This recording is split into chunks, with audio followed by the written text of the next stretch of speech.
Semi conservative का ये मतलब होता है कि सेमी मतलब हाफ, कंजर्वेटिव मतलब कंजर्व कर लिया।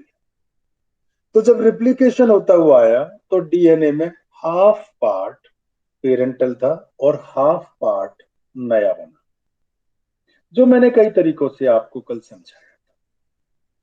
लेकिन अगर हम एक्सपेरिमेंटल प्रूफ देना चाहें तो इसके लिए मेजल्सन ने 1958 में कुछ प्रयोग किए। अपने एक्सपेरिमेंट के लिए उन्होंने डीएनए तो लेना ही था, डीएनए ले लिया, साथ में जो कल्चर मीडियम लिया वो था NH4Cl। NH4Cl क्या होता है? Ammonium chloride. उन्होंने दो तरह का ये मीडियम लिया, एक में तो नॉर्मल NH4Cl लिया, दूसरे में हैवी नाइट्रोजन के आइसोटोप वाला लिया। आइसोटोप क्या होता है? जिनके न्यूट्रॉन का नंबर में डिफरेंस आएगा। अगर आप माइनस करोगे तो एटॉमिक वेट में से आपने इलेक्ट्रॉन प्रोटॉन न्यूट्रॉन निकालना तो सीखा होगा, ठीक है?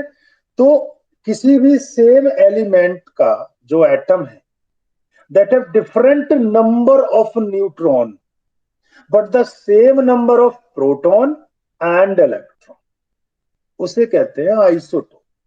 आइसोटोप समझते हो ना, आपने केमिस्ट्री में पढ़ा।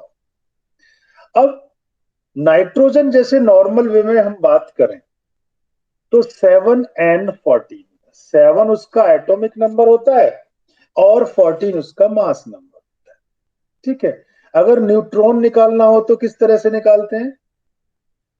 Atomic mass minus atomic number, 14 minus 7 equal to 7। तो यहां पे 7 आ गया। बात समझ में आ रही है नहीं आ रही?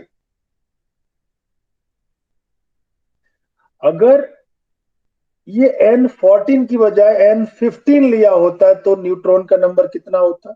डिफरेंस हो जाता, तो 15 में से लेस कर रहे होते, ठीक है? तो हैवी आइसोटोप ले लिया नाइट्रोजन का और उससे उसके NH4Cl के सॉल्यूशन में कल्चर मीडियम हमें उसका बनाना है। अब हमारे पास दो कल्चर मीडियम है, एक में NH4Cl हैवी आइसोटोप वाला है, एक में NH4Cl नॉर्मल वाला है। दोनों में अब सबसे पहले वो क्या करते हैं, ई कोलाई, इशरिशिया कोलाई बैक्टीरिया है, को डाल देते हैं हैवी आइसोटोप वाले सॉल्यूशन। अब क्योंकि डीएनए में नाइट्रोजन बेस होता है और कई जनरेशन तक वो बैक्टीरिया उसमें कल्चर करता रहता है, तो जो बैक्टीरिया का जो N14 हुआ करता था वो सारा का सारा कैसा हो गया? N15। बात समझ में आ रही है? हैवी आइसोटोप वाला हो गया। Is that clear to all of you? Yes sir. अब क्या करते हैं, अब उन्होंने देखा कि ये जो इकोलाई बैक्टीरिया है, इस बैक्टीरिया का डीएनए हमने हैवी आइसोटोप वाला कर लिया। अब इस डीएनए का डिवीजन देखेंगे।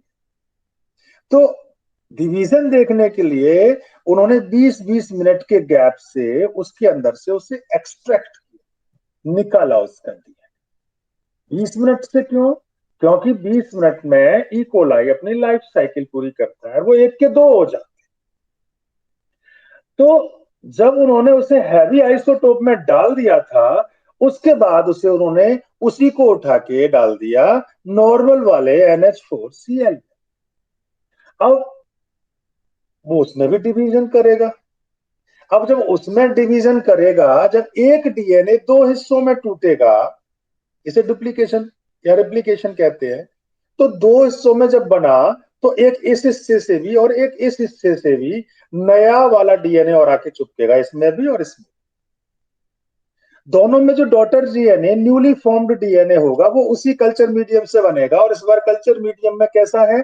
NH4Cl 14 वाला है, नॉर्मल वाला है। यस और नो? Yes sir.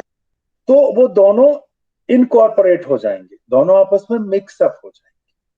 तो जब वो 20 मिनट बाद उसे डीएनए का वो देखते हैं रेप्लिकेशन, उसको ग्रेविटेशनल ग्रेडियंट से अलग करते हैं, यानी सेंट्रीफ्यूगेशन करते हैं। आप कहोगे सेंट्रीफ्यूगेशन क्या होता है? एक टेस्ट ट्यूब में भर लेते हैं, डाला टेस्ट ट्यूब में, और टेस्ट ट्यूब को बहुत तेजी से घुमाते हैं, बहुत तेजी से, उसे कहते हैं सेंट्रीफ्यूगेशन।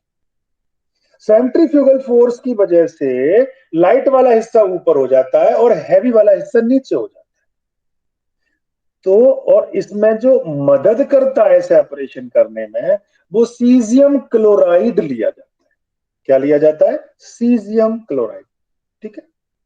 तो जब लाइट वाला हिस्सा अलग है, हैवी वाला हिस्सा अलग है, जब उस टेस्ट ट्यूब को देखेंगे तो पहली बार में तो उसका डीएनए में दोनों के दोनों है N14 N15, तो मिक्सअप आता है, एक बैंड बन जाता है डबल कलर। अगले 20 मिनट बाद जब देखेंगे, क्योंकि अब पहले 20 मिनट में एक इकोलाई 2 में बढ़ चुका है, अगले 20 मिनट में वो 2 इकोलाई 4 में बदल जाएगा, यानी 40 मिनट बाद।